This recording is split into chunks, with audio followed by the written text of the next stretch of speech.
Welcome, welcome, welcome, everyone, to Keeping It Real with Attorney Real Deal Neal. I want to welcome you all. And first up, we're going to talk the Young Thug YSL trial that's going on in Atlanta, Georgia.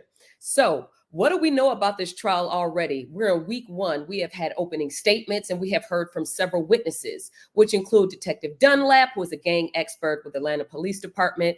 There's been some other Atlanta Police Department police officers that have testified, as well as a ex strip club worker who previously also testified about being carjacked while leaving her job, the Pink Pony.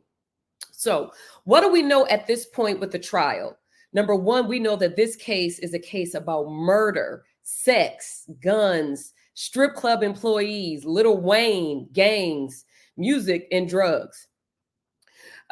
For one, it took almost a year, 10 months to qualify a jury, and what that means to select a jury in this case. 9 of the co-defendants took pleas. One defendant is currently fleeing, and 6 defendants are left that are on trial.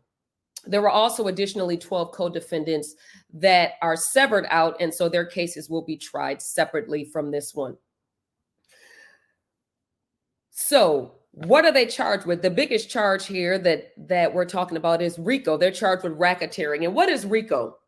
RICO it's an agreement, right? It's an agreement that is coupled with an overt act and in furtherance of a pattern of illegal activity. So let's break that down. So one, an agreement between multiple people, 3 or more people, right? And the overt act, the defendants are charged with there are 191 overt acts that are listed in this one indictment. An overt act can be a crime, but it does not have to be a crime. It could be social media posts by those in furtherance of the gang. It could also be lyrics found in music. And so what we do know from the pretrial motions in this case is that 17 different rap lyrics will be admitted during the course of this trial. And so what you have to do is show that there's an agreement between the defendants, that they are an overt act in furtherance of the gang, which is YSL, or the criminal enterprise, right? And in this case, YSL is a criminal enterprise. So what does YSL stand for? Well, according to the prosecution, YSL stands for Young Slime Life, which is representative of a gang known as another form of a criminal enterprise. According to the defense, YSL has to do with Yves Saint Laurent, the actual high-end brand, right? That we know that lots of women, as well as men, carry their handbags, wear their clothes. The defense also states that YSL stands for Young Stoner Life, which is the record label which is Young Thug's record label. And what is Young Thug's name? His name is Jeffrey Williams. And so during the course of opening statements, defense counsel Brian Steele referred to Young Thug as Jeffrey Williams in an attempt to humanize him. Because essentially, as it relates to the case, he's known as Young Thug. And upon first blush, I mean, Young Thug sounds like a dangerous person, right? And he also said that in opening statements, Attorney Steele said that Young Thug stands for truly humble under God. And so let's take a look at what he says about that.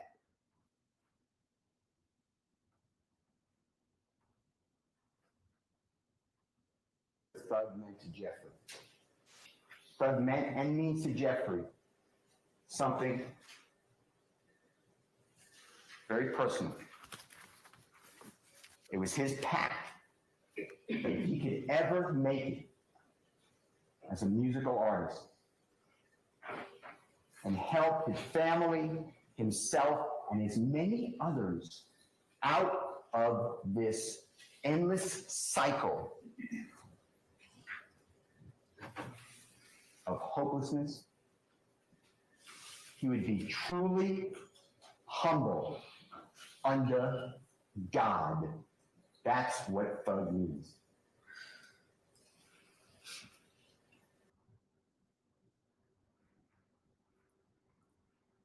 All right, everyone. So essentially, uh, the defense paints Young Thug as someone that grew up in extreme poverty, that had lots of friends from the neighborhood, and that essentially his role after ascending to the highest heights, which he is a millionaire, he has performed all over the world.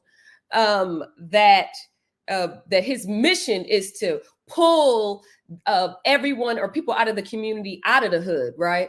But we all know. Tell me, do y'all think that that's the truth? I mean, we're keeping it real with attorney Real Deal Neal here. We're gonna keep it real here today, and we all know that Young Thug is no savior to the hood. But you know what? Maybe there's some evidence that will be presented. The defense does not have the burden in presenting evidence in a case. It is on the prosecution, and so maybe he did play that specific role, but according to the prosecution, he is the leader of this gang, and he is responsible for sanctioning and paying people to facilitate all kinds of crimes. In opening statements, lead prosecutor Adrian Love stated that during the course of this trial, that the jury will learn that there have been over 50 shootings in connection with YSL. Also, so what else happened, right? So the first day in trial, essentially, the defense tried to get the case dismissed. And so what Young Thug's attorney, Brian Steele, he motioned to the court for a motion for a mistrial. And take a look. Good morning again, Your Honor. Your Honor, last week, 2 weeks, 3 weeks ago, you ordered the parties to share all of their displays in opening statement to the others so we don't have to have these interruptions. I did that. The state shared with me 4 attachments. That's all they had. That's what I got. What you just saw on your screen, if you don't remember, I'll ask the state to put it up and I asked for it to be marked as exhibit, is what you already excluded. It states that Mr. Ryan was convicted of murder, and I represent the co-defendant who's not on trial on the appeal. How did that not get sent to me so I could bring it to the honorable court's attention? 1. And 2, how do we just violate court orders? So yes, I have a serious motion for a mistrial because it's intentional misconduct. That's my motion. All right. And I'd like the screenshot to be captured from Mr. Weaver to put in the record. I'll admit it as next court exhibit in order.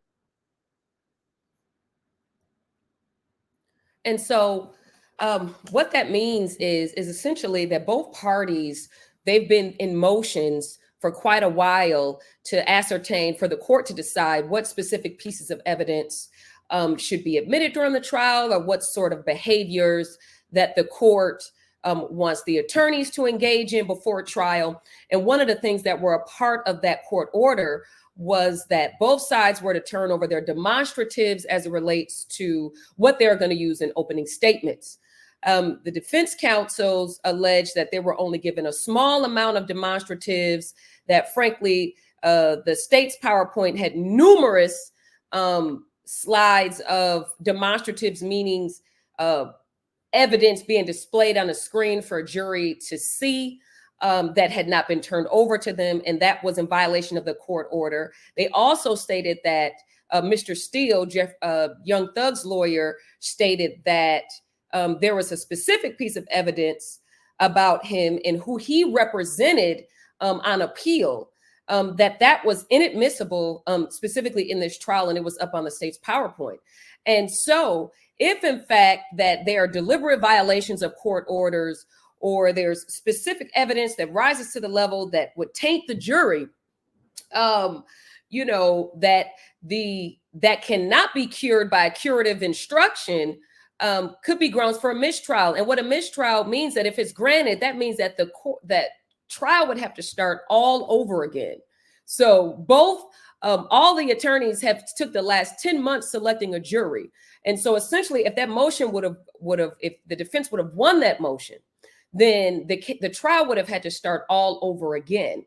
The judge can deny grounds for a mistrial. And one of those reasons for doing so is that if he can give what we call a curative instruction, or give instructions to the jury that can tell them to disregard specific pieces of evidence or conduct or different things, that, and they are not to remember those things or use those things during the course of their deliberations. But guess what? When people have already heard something, it's very difficult to unring that bell.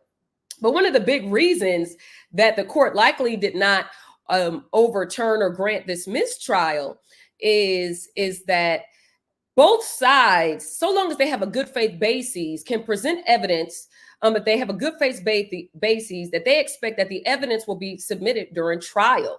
And so if they have a good faith basis and that the jury will be exposed to this evidence either way, then that's likely why, even though they still were in violation of the court's order as alleged by the defense. Also, of course, when starting a trial, right, as a case can be overturned on appeal. If there are mistakes that are made during the course of this trial, you're going to hear a lot of objections on both sides, but certainly on the defense side, because what they're doing is preserving their right to appeal, meaning overturn a conviction, which would also undo a conviction and start the trial all over again.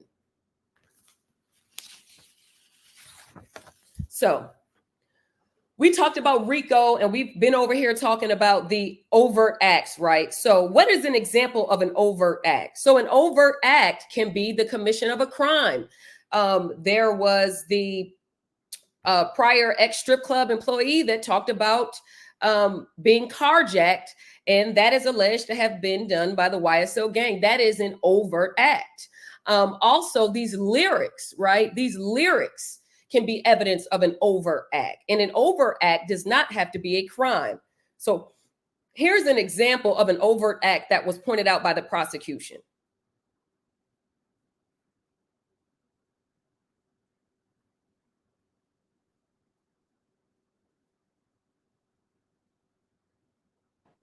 Lyrics that have an uncanny similarity to very true and very real and quite specific events, as the evidence will show. Jeffrey Williams' words that he promotes through songs with beats behind them, they aren't random. He tells you, as the evidence will show, take this to trial. I rep my life for real. For slimes, you know I kill.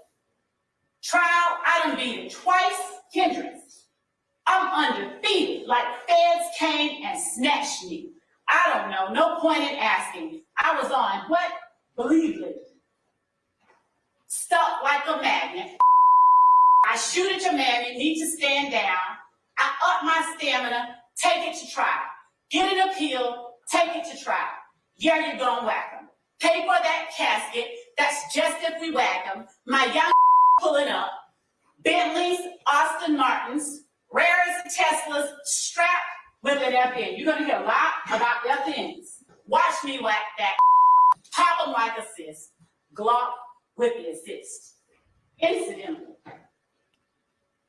the gun at the home of Jeffrey Williams on May of 2022 that had been modified with that switch, it was a Glock.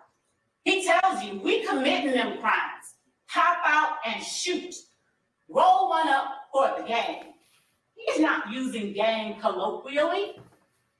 Right. So what's going on there is, what is the defense saying defense to what we see on the screen about these lyrics? Now, as the trial goes on and each individual lyrics are introduced as evidence, we're going to dissect that and get into that as the trial goes on. But as it relates to what the defense said, here is what they had to say about those lyrics.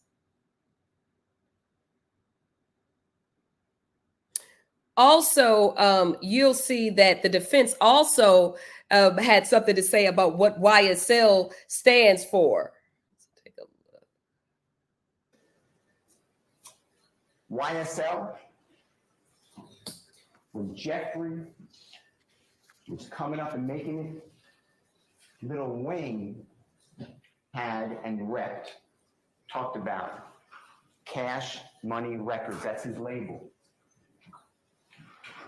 Jeffrey's friends in Cleveland Avenue, they called themselves YSL. Because on the pants, the tight-fitting pants, the women's pants that they're wearing, it says YSL, Yves Saint Laurent. That's where that comes from.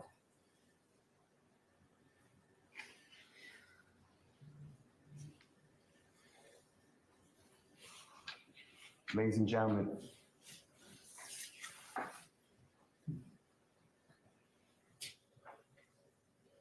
Jeffrey stands before you, charged with some of the most serious crimes. According to the defense, that Jeffrey is this world-renowned rapper, which he actually is, but that he's too busy to be guilty, right? That he travels all over the world rapping, and these lyrics are made up, and he doesn't even write that well. You know, that he that Young Thug and YSL is just a brand, and that all of these people want to attach themselves to him, right? And that these lyrics are made up. Well, what does the culture have to say about that, everybody? I mean, do we really, really believe that these rap lyrics are made up?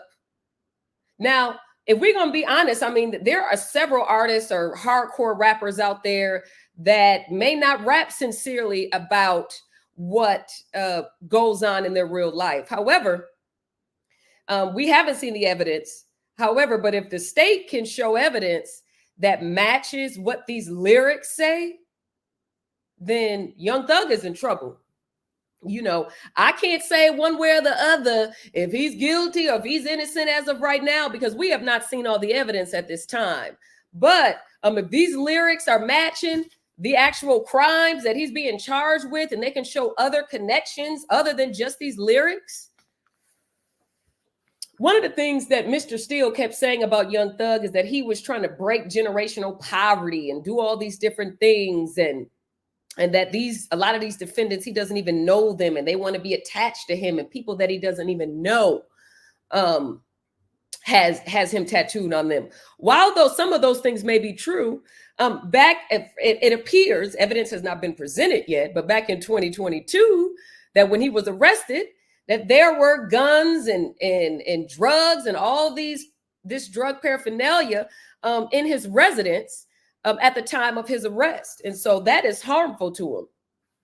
Also, the defense talks a lot about how Lil Wayne was Young Thug's idol. It's very ironic how Lil Wayne, who is, for the culture, I mean, he is so much. I mean, he's one of the biggest rappers, and some people would argue one of the best rappers of all time. And yet it's alleged by the state that YSL members, because they couldn't get into one of his concerts at the Compound nightclub in Atlanta, that they go and shoot up Lil Wayne's tour bus. Now, it'll be interesting to see if Lil Wayne testifies in this trial. We're not sure yet. But as it relates to the next topic, what happened is that one of the news agencies were filming some of the jurors, likely mistakenly, right? And so that causes some issues for the trial. And the state filed motions in an attempt to rectify some of these issues. So let's take a look at what the state motion to the court.